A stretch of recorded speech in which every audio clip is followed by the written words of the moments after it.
Bismillahirrahmanirrahim. Assalamualaikum warahmatullahi wabarakatuh. Alhamdulillah wassalatu wassalamu ala Rasulillah wa ala alihi wa ashabihi wa mawalah. Allahumma la ilma lana illa ma 'allamtana wa 'allimna ma yanfa'una wa zidna ilma. Allahumma akhrijna minadh dhulumatil jahli wal wahmi ila anwaril ma'rifati wal ilmi. Rabbi shrah li sadri wa yassir li amri wahlul 'uqdatam min lisani yafqahu qawli. Bapak Ibu jamaah salat subuh yang dimuliakan Allah. Alhamdulillah kita bersyukur kepada Allah Subhanahu wa taala diberikan kesempatan bisa melaksanakan salat subuh berjamaah. Nabi sallallahu alaihi wasallam memberikan kabar gembira. Barang siapa yang melaksanakan salat subuh fahuwa fi dhimmatillah, maka dia dalam jaminan Allah Subhanahu wa taala. Jadi kalau Allah yang menjamin jamaah dimuliakan Allah, maka tidak perlu lagi ada rasa khawatir dalam kehidupan kita. Tidak perlu lagi ada rasa takut dalam diri kita. Jadi begitulah keamanan yang Allah Subhanahu wa taala berikan kepada ahli salat. Bahkan memang salat subuh ini merupakan satu di antara ciri keimanan seseorang. Nabi sallallahu alaihi wasallam cukup keras juga memberikan peringatan. Ada dua salat ya. Dua salat yang dirasa itu teramat berat bagi mereka yang di dalamnya atau di dalam hatinya masih memiliki kemunafikan, yaitu salat Isya dan salat subuh.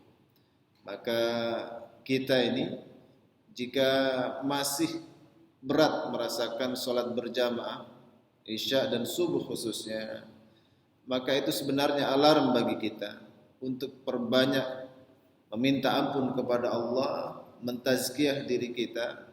Ada indikasi kuat sifat-sifat kemunafikan itu masih bersemayam dalam hati kita.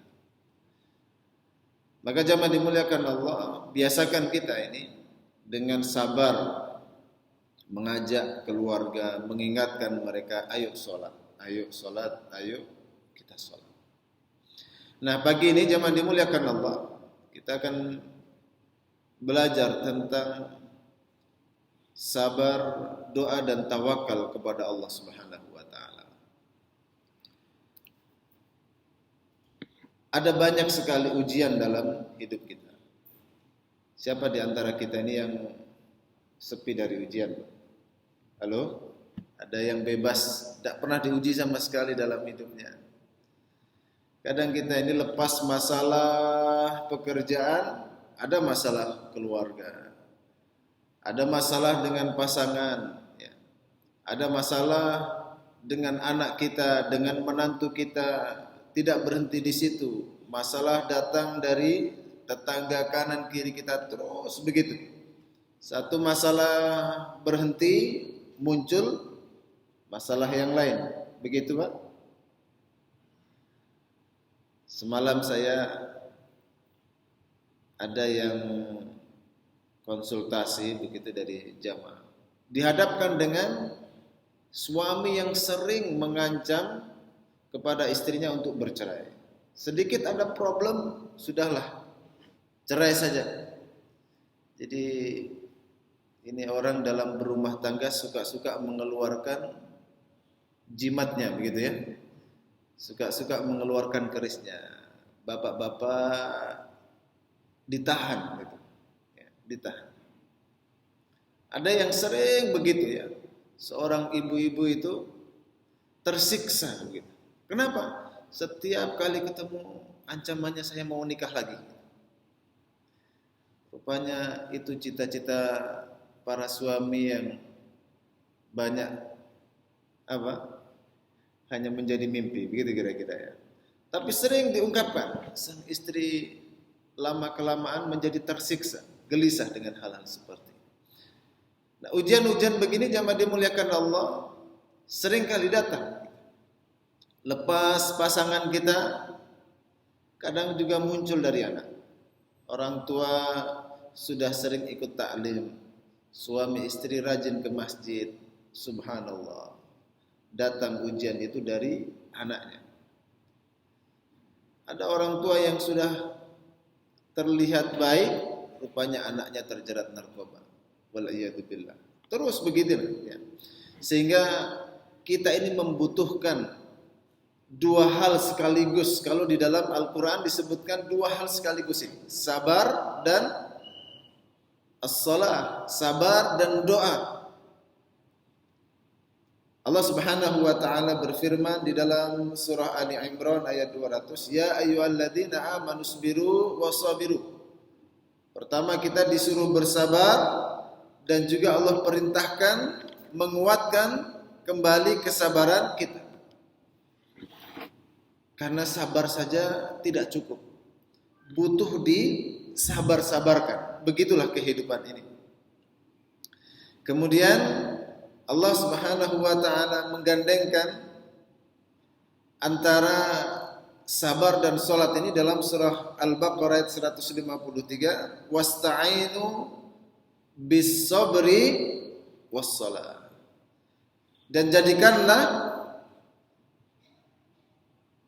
dalam kalian memohon kepada Allah seluruh hajat kalian. Kita meminta kepada Allah atas seluruh kebutuhan yang kita inginkan dalam menjalankan kehidupan ini dengan apa? As-sabr, dengan kesabaran, was-shalah. Wa innaha lakabiratun. Dan uniknya Allah Subhanahu wa taala setelah menyebutkan dua perkara ini, Allah menggunakan satu dhamir. Wa innaha, tidak menggunakan wa innahuma. Kenapa? Karena dalam ayat ini mengandung hikmah. Yang pertama, bahwa ketika kita menghadapi satu ujian, maka kita butuh sabar, dan di saat itu pula kita juga membutuhkan doa. Jadi di dalam kita berdoa pun juga demikian. Kita membutuhkan kesabaran di dalamnya. Ada hikmah yang lain mengapa Allah Subhanahu wa taala mendahulukan sabar sebelum salat. Kenapa? Karena sebelum kita salat, yang pertama kali kita butuhkan adalah kesabaran. Kita mau bangun subuh ini sabar dulu, Pak ya.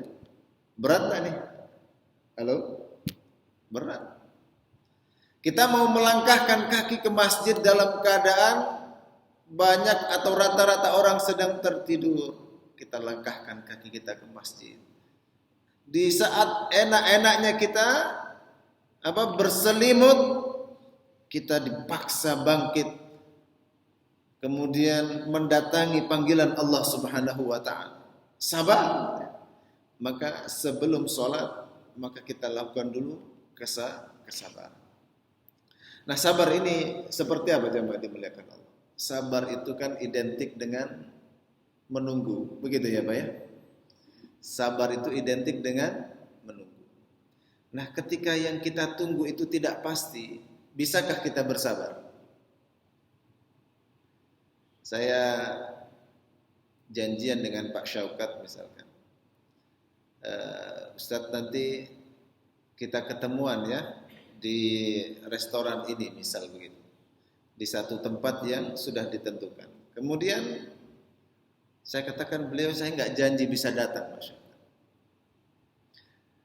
Jam 9 persis beliau datang menunggu saya, sedangkan saya ini tidak pasti bisa datang. Ini kalau menunggu namanya sabar atau seperti apa nih? Namanya apa? Buang-buang waktu. Kenapa? Yang ditunggu tidak pasti. Maka kalau mau bersabar itu syarat yang pertama, yang ditunggu itu harus pasti. Maka jamaah dimuliakan Allah, konsep sabar itu yang jelas adalah hanya kita ikatkan diri ini kepada Allah Subhanahu wa ta'ala. Kenapa? Karena manusia ini tidak ada yang pasti. Ada yang bisa memastikan kita ini? Kadang orang yang baik sekalipun masih bisa tidak memenuhi janjinya. Jadi nggak pasti manusia ini, Pak. Bahkan orang yang baik sekalipun masih bisa luput dia dari janji yang telah ia buat. Yang pasti hanya dari Allah Subhanahu wa ta'ala. Karena itu jadikan segala orientasi kita hanya kepada Allah Subhanahu wa ta'ala. Yang kedua, sabar itu butuh iman. Butuh yakin. Ya. Sebab kalau tidak yakin, maka kita nggak akan bisa bersabar. Kenapa jenengan datang ke masjid ini sholat berjamaah? Kenapa? Kita yakin Allah Subhanahu wa ta'ala akan mencatat setiap langkah, setiap sholat, setiap rakaat yang kita lakukan kepada Allah. Yakin tidak kita itu? Kalau tidak ada keyakinan, tidak akan bisa orang itu bersabar. Jadi yang pertama itu harus pasti, ada kepastian. Dan yang kedua harus ada keyakinan, ada keimanan. Kita mau berangkat ke Jakarta, sudah beli tiket, kemudian saat ada di bandara dapat kabar bahwa pesawat delay.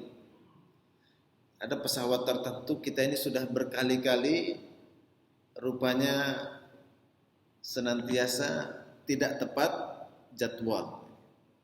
Kira-kira kalau tidak yakin begitu kita mau teruskan tidak? Biasanya molornya bilangnya 1 jam, bisa 2 jam, bisa 3 jam.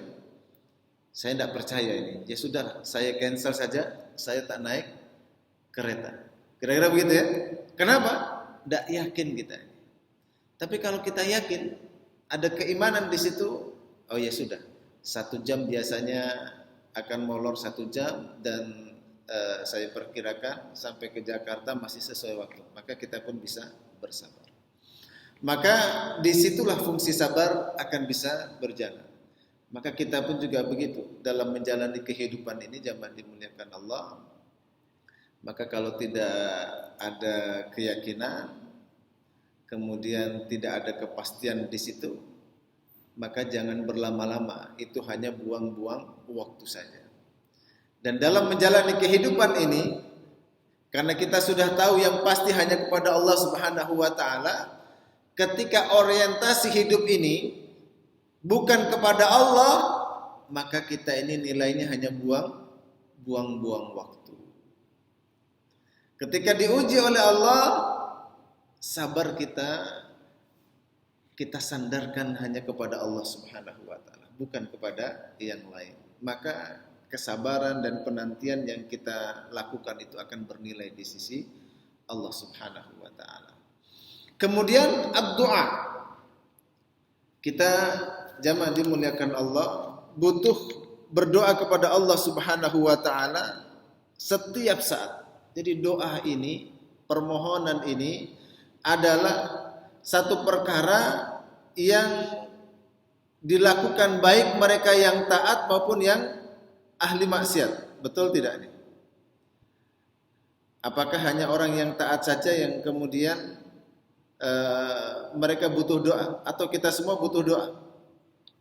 Bahkan orang-orang yang tidak pernah sholat sekalipun, di dalam dirinya itu ada fitrah, pengakuan bahwa ada posisi tertentu, ada titik tertentu dia tidak mampu melakukan apapun dan hanya Allah Subhanahu wa ta'ala, ada kekuatan di luar dunia ini yang maha mampu menyelesaikan semua masalah. Kemudian dia pasti berdoa. Kita pernah dapatkan masalah pelik begitu ya. Dan di saat tidak ada seorang pun yang membantu, teman kita jauh, keluarga kita, bahkan orang tua yang paling kita harapkan dan senantiasa mendengarkan diri kita ini hanya bisa mengatakan sabar ya nak. Kita minta kepada siapa? Kita minta kepada Allah Subhanahu wa taala. Ketika semua pintu di dunia ini sudah tertutup, jamaah dimuliakan Allah, kita mintanya kepada mana? Pintu langit yang senantiasa dibuka oleh Allah Subhanahu wa taala. Jadi jamaah dimuliakan Allah, jika anak kita sakit, ya, kita carikan dokter yang terbaik. Ya. Setelah dokter yang terbaik ini, mungkin spesialis 1, 2, 3 tak kunjung juga bisa menyelesaikan, mengobati penyakit anak kita. Apakah kita berhenti di situ, Pak? Kalau kita punya uang, kita bawa anak kita ini berobat ke luar negeri. Cari rumah sakit terbaik, cari dokter yang terbaik. Ketika sudah pada puncaknya, bahkan seluruh dokter spesialis mengatakan penyakit anak Anda ini belum ketemu obatnya. Apakah kita kemudian berhenti? Tidak. Apa yang kita lakukan? Kita berdoa kepada Allah Subhanahu wa taala. Jadi disinilah peran doa itu jamaah dimuliakan Allah. Bahkan orang yang mungkin tidak pernah sholat sekalipun, dia akan meminta kepada Allah Subhanahu wa taala. Dan ketika dalam posisi seperti itu kita butuh sabar, dan dalam saat sabar kita menjalani musibah itu, kita pun juga butuh doa kepada Allah Subhanahu wa taala. Jadi ad-du'a, makna salat yang pertama itu secara bahasa adalah doa. Yang kedua, salat itu adalah ibadah yang kita lakukan itu. Yang kita buka iftataha bit takbir, ya, yang kita awali dengan takbiratul ihram, dan yang kita tutup dengan salam. Jadi salat itu harus diawali dengan takbir. Takbir itu gerakan kita atau ucapan kita, Pak. Takbiratul ihram itu gerakan tangan kita, ya, yang kita angkat begini, atau ucapan kita Allahu Akbar. Hah? Halo?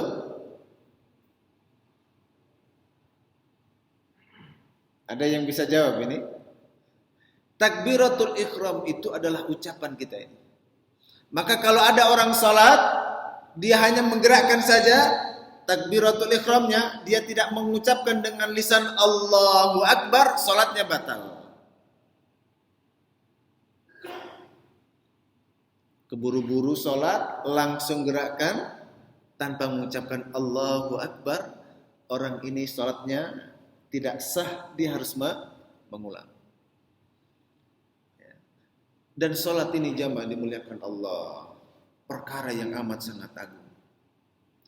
Orang itu berdoa, kalau dia berdoa belum tentu salat. Tetapi kalau dia salat, dia pasti berdoa. Karena di dalam salat itu semuanya doa.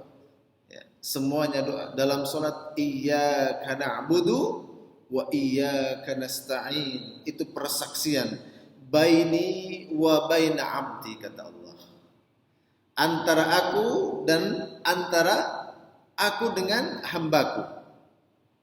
Dan kata Allah, bagi hambaku apa yang dia minta. Jadi kalau sudah sholat itu urusannya sudah kita dengan Allah Subhanahu wa ta'ala. Bukan jenengan dengan takmir, jenengan dengan saya, tidak, Pak. Urusannya dengan siapa? Antara kita dengan Allah Subhanahu wa ta'ala. Kalau kita punya masalah hutang, kita sampaikan hutang itu kepada Allah, kira-kira selesai tidak, Pak? Hah? Halo? Ini kayaknya masih ragu ini. Kayaknya masih belum benar-benar yakin. Masa bisa selesai Ustaz hutang dengan sholat, begitu ya? Halo? Yakin, Pak? Punya hutang gitu kira-kira hutangnya selesai dengan sholat, Pak? Harus yakin kita ini. Allah Al-Ghani. Allah itu maha kaya.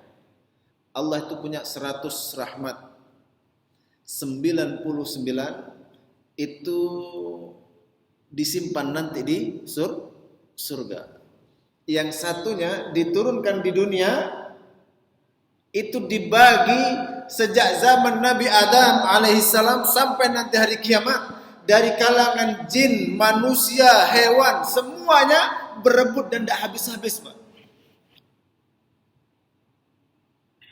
Maka rahmatnya Allah itu, kekayaannya Allah itu seperti kita ini mencelupkan jarum di lautan, ya. Kemudian kita tarik lagi, dan di dunia itu baru seperti jarum ini, Pak. Sisanya masih begitu luas, nanti disiapkan Allah untuk jenengan di surga. Ada yang tidak pengen surga? Maka kita ini berharap insya Allah jenengan ini ahli surga. Maka dalam sholat itu jamaah dimuliakan Allah, kita ini berdoa.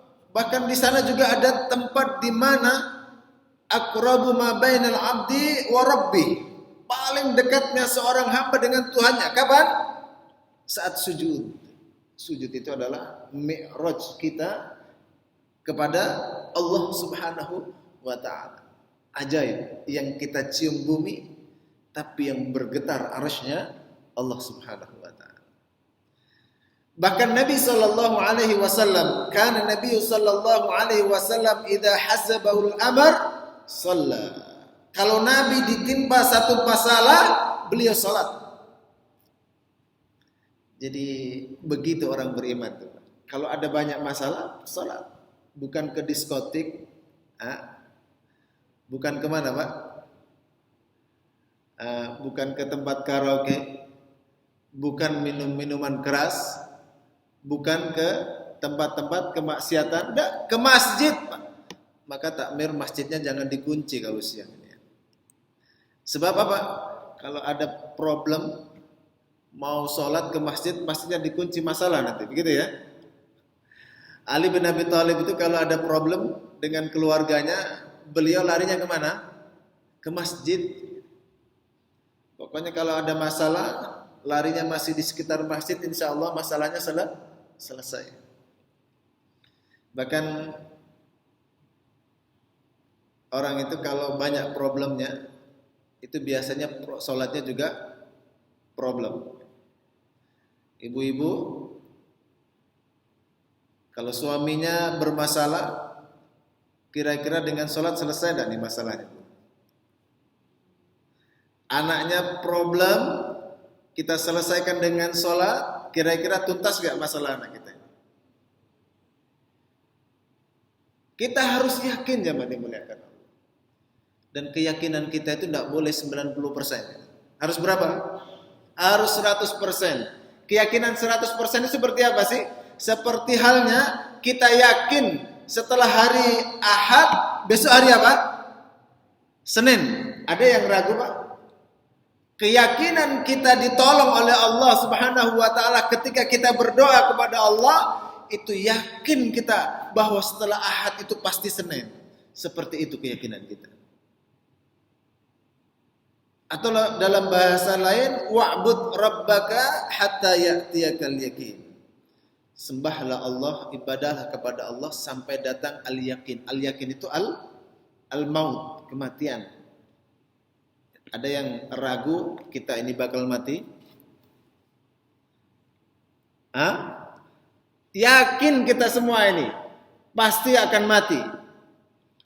Entah jenengan duluan, saya belakangan, atau saya belakangan jenengan duluan, gitu ya. Pilih mana, Pak? Sama aja itu, Ustaz. Jadi jamaah dimuliakan Allah, yakin kita itu harus begitu. Ketika kita minta kepada Allah ada masalah, kita yakin bahwa dengan doa kita ini masalahnya akan selesai. Tidak boleh ragu. Kalau kita ragu itu ya masalahnya ada. Jadi masalah kita berdoa itu sebenarnya bukan Allah kabulkan atau tidak, tapi kita ini yang tidak yakin dengan terkabulnya doa tersebut. Jamaah yang dimuliakan Allah Subhanahu wa ta'ala. Bahkan dalam satu riwayat, orang kalau dia ke masjid, setiap langkah kakinya itu menghapuskan dosa, mengangkat derajatnya. Kemudian ketika dia sholat, dan ini hadis tentang sholat jamaah, maka kata Nabi, sholatnya itu lebih baik daripada sholatnya di rumah maupun sholatnya di masjid. Berapa derajat, Pak? 27 derajat. Ini kira-kira 27 derajat ini rasanya kira-kira gimana, Pak? Halo? Rasanya gimana sih, Pak, 27 derajat itu? Jadi misal begini nih. Jangan ada seorang yang berjualan, kemudian di hari itu dia dapat untung 2 juta. Setelah mau selesai, Pak Yudi datang ya. Untungnya berapa nih Pak hari ini? 2 juta ini Pak Yudi. Jenengan kok nggak jualan di masjid Baitul Haq? Di sana disediakan tempat berjualan dan ada ribuan orang datang. Kalau sampai jualan di situ, jenengan bakalan untung 27 lipatnya. Berarti 27 lipatnya berapa itu Pak? Hah? 54 juta. Oh begitu ya? Iya. Kenapa? Ada kajian akbar, ada ustadz nasional yang diundang, yang datang, beribu orang berkumpul di sana. Kalau jenengan dagang di situ, jualan di sana, bakal untung 27 lipatnya. Kalau begitu saya tak ke sana, tapi sayang sudah tutup, sudah selesai acaranya. Kira-kira perasaannya gimana, Pak? Eman enggak? Eman. Maka jenengan kalau enggak datang ke masjid ini, membuang yang 54 juta, mencari yang 2 juta. Ini rugi atau untung? Halo? Rugi atau untung? Rugi. Maka orang-orang yang tidak mau berjamaah kira-kira gimana nih, Pak? Masih sehat? Halo? Masih sehat, Pak? Pilih yang 2 juta atau 54 juta, Pak? 2 juta? Oh, 54 juta. Berarti masih waras, Pak ya. Masih sehat ya. Harusnya begitu kita ya. Cuma kadang-kadang kita nggak tahu rasanya nih 27 derajat itu kira-kira seperti apa. Kira-kira begitu. Afala taqilu. Maka Al-Qur'an sering menyinggung, kamu ini nggak mikir Kalau bahasa lebih ekstrimnya, kamu ini waras apa enggak nih? Gitu. Jamaah yang dimuliakan Allah. Bukan hanya itu. Ini sholat berjamaah itu ya. Kalau dia kemudian menunggu sholat, antara sholat dengan sholat dia menunggu. Menunggunya itu juga dihitung seperti dia sholat. Meskipun nunggunya itu sambil ngantuk-ngantuk dan tertidur misalkan. Jadi tidurnya itu seperti sholat. Jadi kalau jenengan mau tidurnya dinilai sholat itu, tidurlah datang ke masjid. Biasanya kita nih kalau sudah mau Jumatan begitu ya, udah ada kepalanya semua nih, manusia tanpa kepala. Ya, khusyuk semua ya. Dilihat dari belakang tidak ada yang punya kepala. Kenapa? Tertidur semua. Tapi tidurnya itu dengan ilmu. Sehingga tidurnya itu setengah jam, tidurnya itu seperti salat dan dinilai salat oleh Allah Subhanahu wa taala. Maka besok datangnya Jumat lebih awal, tidurnya lebih awal. Begitu ya.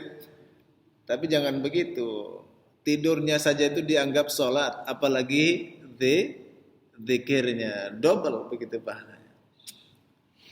Berhenti di situ tidak, jemaah dimuliakan Allah. Dia dapat berkah doa para malaikat. Malaikat mendoakan orang itu. Bagaimana doanya? Allahumma rahamhu, ya Allah, kasihi orang ini ya Allah. Suaminya ya Allah sering berlaku keras kepada istri dan anak-anaknya ya Allah. Suaminya ini pelit ya Allah kalau di rumah ini. Gitu ya Bu ya. Datang ke masjid, suaminya yang pelit diselesaikan nanti sama Allah. banyak uang-uang sialan itu akan keluar semua. Kok ada uang sialan Ustaz? Ya, udah disimpan-simpan, kemudian istrinya saat mencuci baju ketahuan di dalam bajunya ini ada uangnya. Ditanya kepada suaminya, ya ini uang apa ini? Itu uang sialan mah. Loh kok ada uang sialan? Ya sudah tak sembunyikan, masih ketemu juga. Begitu ya. Jadi malaikat mendoakan, Allahumma arhamhu ya Allah, kasih orang ini ya Allah. Ya Allah, ini orang ada masalah ya Allah, selesaikan masalahnya. Ya Allah, ini orang hutangnya menumpuk, selesaikan hutangnya ya Allah. Ya Allah, ini orang sudah cari kerja ya Allah, tak ketemu-ketemu, mudahkan pekerjaannya ya Allah. Ya Allah, ini orang lama menantikan seorang anak ya Allah, berikan anak kepada orang ini. Maka selesaikan semua masalah dengan sholat, berbanyak taubat kepada Allah. Jangan kayak kaumnya Nabi Nuh. Kaumnya Nabi Nuh ini disuruh sholat, disuruh taat kepada Allah, malah tidak mau. Ya. Nabi Nuh dakwah itu nggak sedikit. Berapa tahun Nabi Nuh dakwahnya itu Pak? 950 tahun. Ya. Yang ikut hanya beberapa orang saja. Makanya mereka diazab oleh Allah Subhanahu Wa Taala, tidak diturunkan hujan selama 40 tahun. Para wanita dibuat mandul semua, tidak ada yang bisa melahirkan anak. Tanaman kalau sudah nggak turun hujan kira-kira bisa hidup berapa? Mati semua ladangnya. Kira-kira binatang bisa hidup? Mati semua binatangnya. Bayi-bayi kalaupun lahir bisa hidup? Tidak bisa hidup. Jamaah dimuliakan Allah. Maka kata Nabi Nuh, "Faqultu astaghfiru rabbakum innahu kana ghaffar." Perbanyak istighfar. Banyak sholat, datang ke masjid, baca istighfar. Astagfirullah, astagfirullah, astagfirullah. Selesai Pak masalah. Dan didoakan malaikat, Allahumma arhamhu, Allahumma gfir lahu ya Allah. Dosa orang ini ya Allah, ampuni ya Allah. Tutupi dosanya ya Allah, dan dampak dari dosa yang ia lakukan ya Allah, musibah-musibah ya Allah, jauhkan dari orang ini. Kemudian Allahumma tub alaihi ya Allah, terima taubatnya orang itu. Didoakan Pak malaikat. Maka orang itu kalau sholat jamaah dimuliakan Allah, insya Allah akan selesai seluruh masalahnya. Jadi orang itu kalau melaksanakan sholat selesai masalahnya. Yakin Pak? Itu hadis Nabi Sallallahu Alaihi Wasallam. Kemudian yang terakhir, kita dalam doa itu juga ada tawakal. Tawakal itu jamaah dimuliakan Allah, asalnya dari wakkala yuwakkilu, mewakilkan. Ya. Doa itu permohonan kepada Allah. Permohonan kepada Allah, yang namanya memohon dari sesuatu yang lebih kecil kepada yang lebih besar, dari yang lemah kepada yang kuat, dari yang bawah kepada yang lebih tinggi. Maka dalam kita bertawakal, kita bermunajat kepada Allah Subhanahu Wa Taala, kepada zat yang lebih mulia, begitu ya. Maka substansinya ketika kita meminta kepada Allah itu berbeda dengan kita meminta kepada sesama atau kepada orang yang lebih rendah. Beda ya. Mewakilkan kepada Allah, kepada orang yang lebih tinggi, kepada zat yang lebih mulia, dengan mewakilkan kepada sesama atau yang lebih rendah itu berbeda. Apa perbedaannya? Kalau kita minta tolong, misalkan Mas saya minta tolong diambilkan air gitu ya. Maka perlu nggak saya ini juga bergerak? Tidak perlu ya. Maka beliau akan datang, mengambilkan air dan membawakan kepada saya. Itu ketika kita minta kepada al-makhluk. Tetapi kalau kita minta kepada al-khaliq, berbeda jamaah dimuliakan Allah. Ya. Nah, ketika kita mewakilkan kepada al-khaliq, yang pertama kita harus melakukan sesuatu terhadap sesuatu yang kita minta kepada Allah, baru setelah kita tidak bisa atau sisanya kita wakilkan kepada Allah Subhanahu wa taala. Jadi nggak bisa serta-merta kita wakilkan begitu saja, tidak. Tapi kita harus melakukan upaya dahulu. Bertawakal itu kita harus berusaha terlebih dahulu. Sisanya yang tidak bisa kita pasrahkan, kita wakilkan kepada Allah. Berbeda dengan kita minta kepada makhluk. Kalau kepada Al-Khaliq begitu. Rasulullah sallallahu alaihi wasallam ya pernah suatu ketika beliau mau hijrah bersama Abu Bakar As-Siddiq radhiyallahu anhu. Apakah beliau kemudian tidak melakukan sesuatu? Tidak. Beliau bahkan menyewa penunjuk jalan yang bisa mengetahui jalan-jalan atau lorong-lorong khusus yang tidak diketahui oleh orang-orang kafir. Tidak hanya di situ, beliau menyiapkan yang mengantarkan makanan. Beliau menyiapkan yang menghapus jejak-jejak kakinya. Baru sampai ketika beliau masuk ke dalam gua Thur, kepepet beliau, sudah tidak bisa bergerak kemana-mana, sedangkan di mulut gua itu sudah ada orang-orang kafir. Beliau kalau keluar, lari akan ketangkap. Sudah nggak bisa ngapa-ngapain. Maka disitulah tawakal kita berikan kepada Allah Subhanahu wa ta'ala. Jadi ketika ada dialog begitu, Abu Bakar gelisah. Gelisahnya itu bukan karena beliau khawatir dibunuh, tidak. Tetapi beliau mengkhawatirkan Rasulullah yang dicintainya. Kenapa?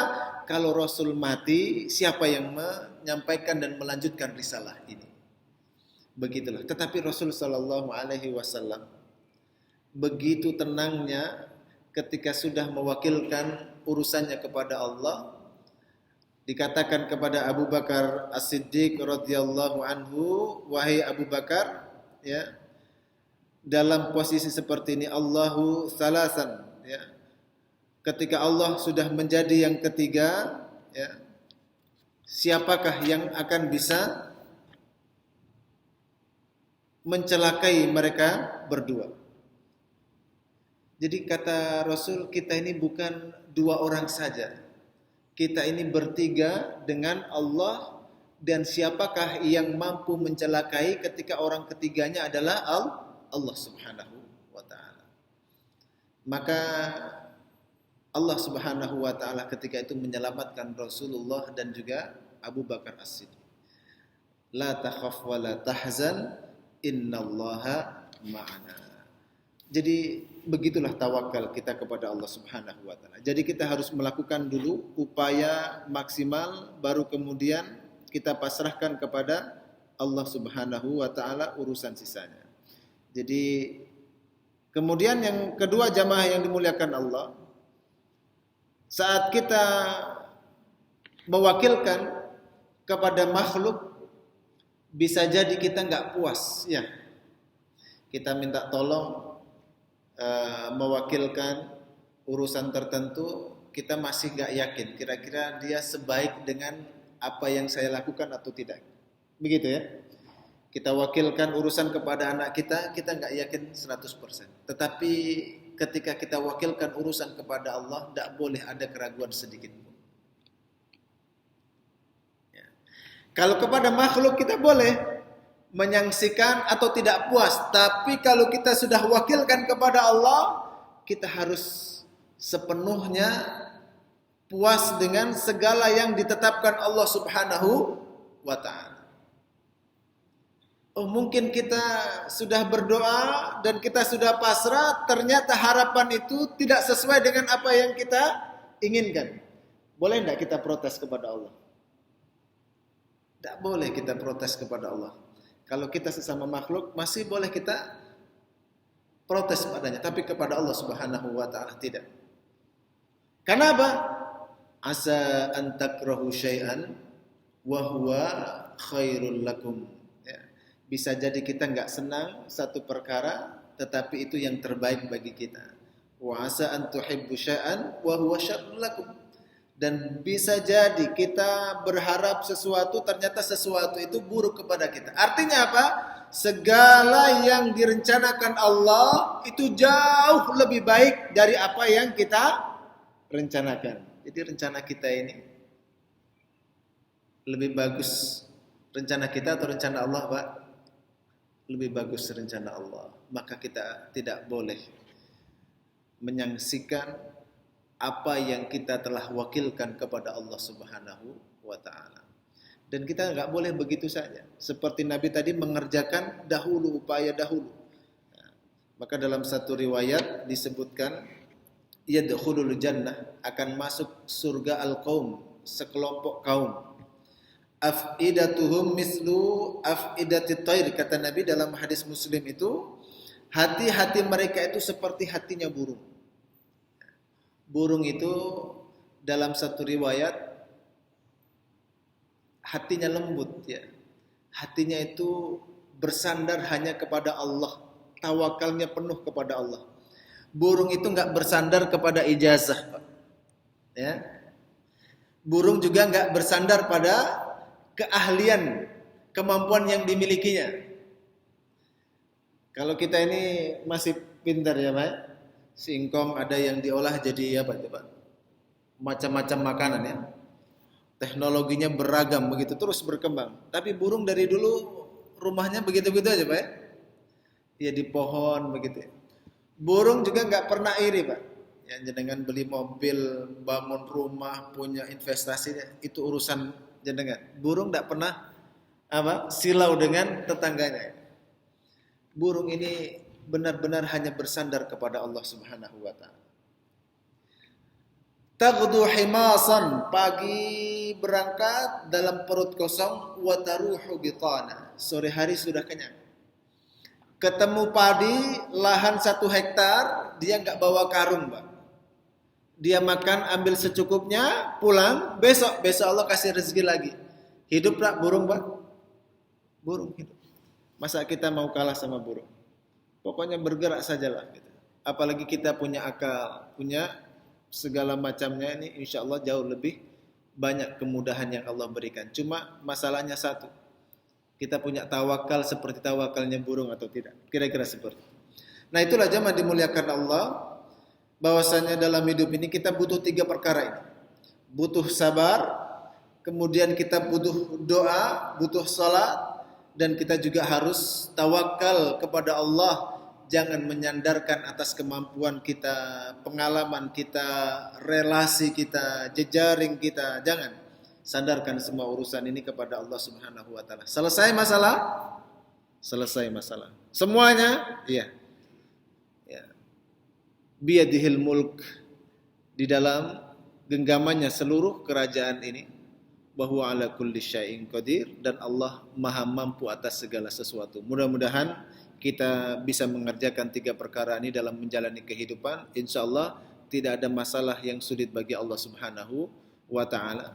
Tidak ada masalah yang berat bagi hamba-hamba yang senantiasa dekat, senantiasa menjaga solatnya, karena dia dalam jaminan Allah dan dia dalam doa-doa, keberkahan doa para malaikat.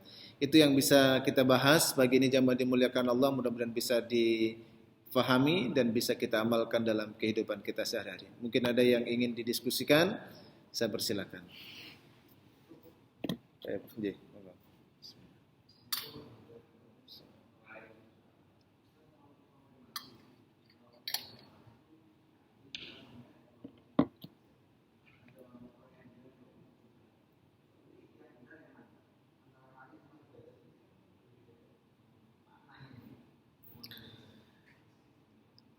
Assalamualaikum warahmatullahi wabarakatuh. Ya, 27 derajat, 27 kali. Sebenarnya yang utama di situ adalah penekanan keutamaan afdhaliyah dari jamaah itu sendiri.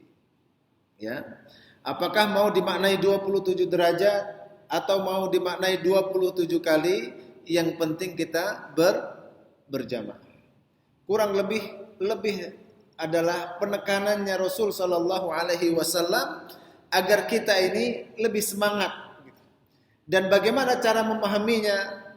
Kadang-kadang kita kalau difahami 27 derajat saja dengan 1 derajat, ini kira-kira gimana? Ini kira-kira agak susah dinala. Maka ini mulamasah, penggambaran saja. Kita lebih mudah memahaminya dengan apa? Derajat kali atau seperti apa? Atau dengan tadi itu perumpamaan nilai uang 2 juta atau 27 kalinya misalnya. Kira-kira seperti itu. Ya. Jadi perumpamaan Nabi itu jangan difokuskan pada tekstual dari hadis atau ayatnya, tetapi apa maksud dari pesan Nabi Sallallahu Alaihi Wasallam. Kita ini lebih mudah pemahamannya seperti apa, agar kemudian kita bisa bayangkan, ya begitulah kenapa sampai kemudian Al-Quran mengatakan afala ta'qilun, masa kamu ini gak mikir. Kira-kira begitu ya. Kalau 1 derajat dan 27 derajat kita belum juga terfikirkan, bagaimana perbandingannya? Tadi saya kasih gambaran yang lain. Ini 2 juta dan 54 juta juga nggak ada di hadis itu ya. Kira-kira begitu ya Pak ya. Allah. Jadi kalau baca hadis-hadis begini kita nggak berjamaah itu perasaannya gimana Pak? Eman begitu ya. Rugi kita ini kalau nggak berjamaah, kecuali ada uzur ya, kecuali ada uzur. Bahkan para ulama itu ya tidak ada yang mengatakan hukum berjamaah itu makruh. Ada Pak? Halo? Minimal apa? Sunnah apa? Kalau sholat mayit itu hukumnya apa? Fardu kifayah. Ya. Ada yang mengatakan fardu kifayah. Kalau ada sekelompok sudah sholat, maka sekelompok yang lain sudah gugur. Minimal begitu. Tapi nggak ada para ulama yang mengatakan makruh. Kita ini masalah. Yang makruh malah kita pegang, yang sunnah kita tinggalkan. Kenapa kamu kok masih merokok? Kan makruh Ustaz. Tapi malah merokok gitu ya. Kok nggak sholat? Kan sunnah Ustaz. Nggak sholat jamaah. Jadi menggunakan status fikihnya salah ini ya. Meninggalkan sesuatu karena sunnah dan mengambil sesuatu karena makruh. Begitu ya? Halo? Salah begitu ya? Salah menempatkan ini. Kok kamu masih merokok? Kan makruh. Padahal makruh itu dibenci artinya ya. Karoha yakroh. Makruh dibenci. Tapi malah dilakukan. Sedangkan yang sunnah malah dijadikan alasan untuk meninggalkan. Kenapa kamu nggak salat berjamaah? Kan sunnah Ustaz. Nah, ini ada masalah nih dalam berfikirnya. Allah. Baik. Yang lain, J.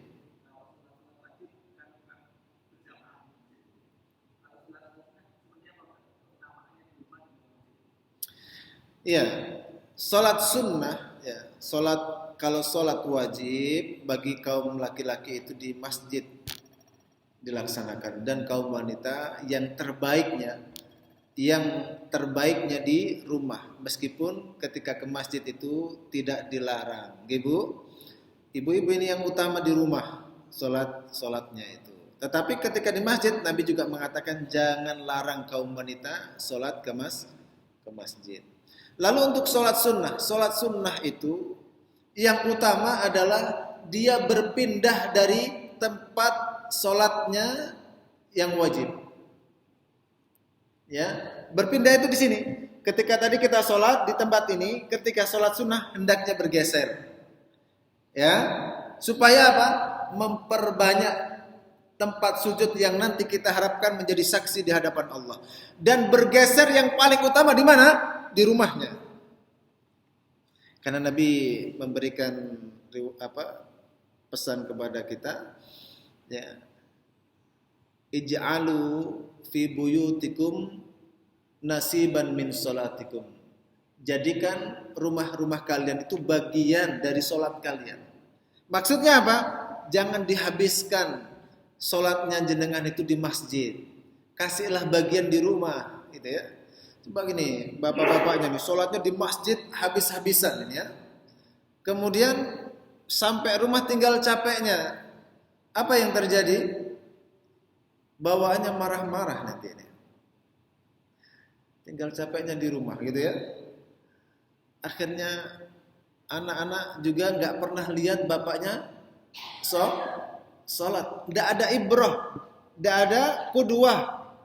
Maka sholat kalau dilaksanakan di rumah yang sholat sunnah, anak akan melihat bapak setiap jam 8 ini pasti naik ke musola. Mungkin ada tempat sholat khusus di rumah. Anak senantiasa mencatat itu. Ya. Tapi kalau dia hanya fokus di masjid, pulang tidak pernah sholat, bawaannya marah-marah, gimana nih? Waduh, saya nanti nggak kepengin kayak ayahnya. Ahli sholat di masjid, tapi akhlaknya kasar di rumah, gitu ya. Jadi qudwahnya kurang. Yang ketiga, dengan kita berpindah di rumah, maka itu akan mengundang rahmat Allah Subhanahu wa taala. Problem-problem di rumah dengan kita laksanakan sholat, maka akan menjauh. Setan-setan akan menjauh. Yang datang adalah para malaikat penuh keberkahan, kebaikan dalam membangun rumah tangga, ya. Jadi tidak ada problem insyaallah. Jadi sholat itu menjadi apa kalau gitu, Pak? Solusi dari segala macam permasalahan. Berdoa kepada Allah Subhanahu wa taala, ya, dengan perbanyak sholat. Jadi kalau jenengan lagi banyak hutang, banyak sholat, gitu ya. Banyak hutang, banyak sholat. Tapi ketika sudah enggak punya hutang, jangan tinggalkan sholat, ya. Ini masalahnya begitu. Kita ini hanya datang waktu susah saja, gitu. Jangan begitu, ya. Ini bermasalah yang seperti ini. Kita datang setiap saat, ya. Maka kata Nabi Shallallahu Alaihi Wasallam, ketika seorang hamba itu dia biasa melaksanakan doa, dia terbiasa sholat dalam keadaan mudahnya, maka ketika dia dalam kesulitan dia berdoa, Allah akan memberikan pertolongan kepada orang tersebut. Jadi yang utama adalah bergeser, ya, tidak menetap di tempat itu. Boleh bergeser tempat, tapi yang paling utama bergesernya adalah di mana? Di rumah, bergeser, sholat di rumah. Tapi kalau Ustadz saya pulang itu malas sudah Ustadz. Apalagi kalau sudah ketemu istri, udah lupa semangat dan Pak Syaukat, ya. Pulang ke rumah, kalau bawaannya lupa, ya sudah, sesekali lah, begitu, ya. Tapi jangan sampai rumah kita nggak kebagian sholat sama sekali. Tetap harus ada bagian sholat, yaitu dengan sholat sunnah, bukan sholat wajibnya di rumah. Taib, begitu insyaallah. Yang lain? Cukup insyaallah, ya, Bapak Ibu yang dimuliakan Allah. Mudah-mudahan apa yang kita bahas pagi ini memberikan pemahaman dan juga spirit baru kita dalam melaksanakan kesabaran, juga dalam bermunajat dan juga sholat kita kepada Allah, serta tawakal kita juga ketawakalan yang benar, sehingga permasalahan-permasalahan dalam kehidupan kita ini akan dimudahkan dan diberikan solusinya oleh Allah Subhanahu wa taala. Kita cukupkan dengan hamdalah dan doa kafaratul majlis. Alhamdulillahirabbil alamin. Subhanakallahumma wa bihamdika asyhadu an la ilaha illa anta astaghfiruka wa atubu ilaik. Wassalamualaikum warahmatullahi wabarakatuh.